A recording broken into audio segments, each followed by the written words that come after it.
Presiden Prabowo Subianto resmi mengesahkan peraturan pemerintah tentang tata kelola penyelenggaraan sistem elektronik dalam perlindungan anak.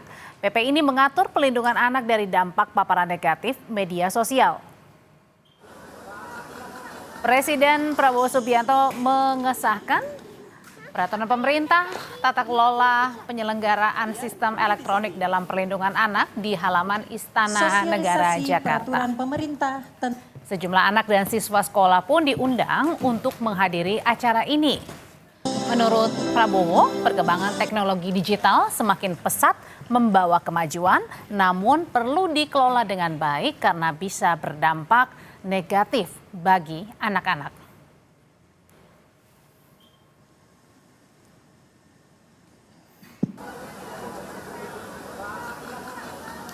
Teknologi digital ini menjanjikan bisa membawa kemajuan pesat bagi kemanusiaan, tapi juga bila tidak diawasi dan dikelola dengan baik, justru juga bisa merusak sendi-sendi kehidupan bermasyarakat, terutama merusak akhlak, merusak psikologi, merusak watak daripada anak-anak kita.